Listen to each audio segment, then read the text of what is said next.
MS Now's Michael Schnell is on Capitol Hill. Alex Jaquez is Chief of Policy and Advocacy at Groundwork Collaborative, a think tank for economic policy. He's also a former official at the White House National Economic Council. Stuart Stevens is Senior Advisor to the Lincoln Project and was Mitt Romney's chief strategist in 2012. Stuart, I think you saw this. The big question was whether Warsh can stand up to Trump. Did you find him convincing when he said he was basically going to be, not basically, he was going to be strictly independent? Well, first, I think on the Pete Hegseth, Kash Patel scale, he's a great choice. The guy's, he's a super smart guy who's had a very interesting life. But, to me, there's one simple question to ask this guy, to ask anybody, that will prove their independence to Donald Trump. And that is, who won the 2020 presidential election? Now, fifth graders can tell you that. And if he refuses to answer that and say, well, we don't know or whatever, I mean, Trump lost. Biden won. If I was a senator, and I hope they're listening, I ask him that question because there's nothing that will set Trump off more. And it's a simple yes or no question. One of the things we heard from a number of people across the morning, Alex, and I think Angela also Brooks touched on it most recently, is how the Fed impacts the bottom line of everyday people. For people who don't understand, what kind of power does a Fed chair actually have over Americans' bottom line? Why should they care about who gets the job here? That's right. The Fed has tremendous influence over interest rates throughout the real economy. So that means every car you buy, every mortgage you have, everything that basically dictates how much money we're spending and how many jobs are being created falls in some way to monetary policy. When the Fed raises rates, they are trying to cool off the labor market, fight against inflation. That means you could get thrown out of work. And when they lower rates, that's a possibility for increased inflation, costs going up, while supporting the labor market. So getting the mix right is particularly important, and it's important for a Fed chair. And it's very important that they are focused on working people, what working people are able to find jobs, that they're able to have a stable and steady price level increase and steady prices, rather than focusing on Wall Street. And I think some of the concerns that you heard from Democratic senators today is that throughout his career, Kevin Warsh has been more interested in serving the interests of Wall Street than for working families. So, Stuart, let me play a little bit of what Warsh said about the need to be independent of presidential pressure. Here it is. Let me be very clear. Monetary policy independence is essential. Monetary policy makers must act in the nation's interest. Their decisions the product of rigor, deliberation, and unclouded decision-making. And as Senator Warren said, I do not believe that independence of monetary policy is threatened when elected officials state their views on rates. Fed independence is up to the Fed. So Warsh is saying basically the president can say what he wants, but it won't impact me or the Fed. But I wonder if, and we can see that the hearing is now over and the senators are leaving, if, Stuart, the president believed that, do you think he would have picked him? That's a great question, and I think the answer to that is no. To me, the most troubling thing about Kevin is the tribe that he comes from.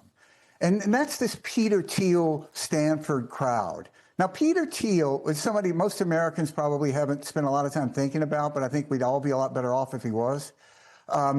He really basically picked the vice president of the United States. His intervention in the Republican Senate primary in Ohio, when they were running against my former boss, Rob Portman, when that seat came open, Peter Thiel elected J.D. Vance. Peter Thiel was very influential, along with the Trump bros, to get J.D. Vance vice president. And J.D. Vance now is, more than probably about anybody else walking around the planet, likely to be the next president. And the idea of Peter Thiel having more influence in our government, someone who has said that he does not believe in democracy, is very, very troubling. And if I was a senator, I would be asking him questions about his whole relationship with Thiel, David Sachs, that whole Stanford crowd. Yeah, Alex, we actually heard just a little bit about Warsh's personal finances. He is worth more than $100 million by some estimates. a lot more than that. He was pressed on those assets, although he would not give details about exactly where that money came from. Should that raise concerns about his nomination in your mind? Well, It look, really should. He is going. Oh. He's going to be the richest Fed chair ever to be nominated. And there's a huge black box in what we know about his finances.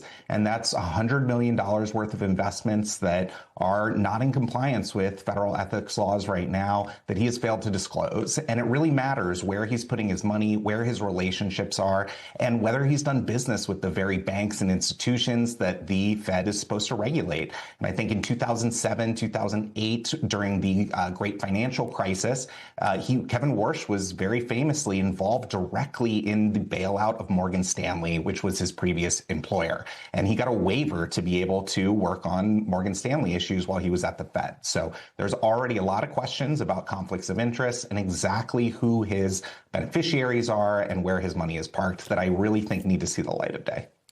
Yeah, Michael, beyond conflict of interest and independence, there's also a political fight that's at the backdrop to all of this, because at the end of the day, a lot of the drama around Warsh's nomination isn't about him at all, right? So explain what's going on with the former Fed chair and the president.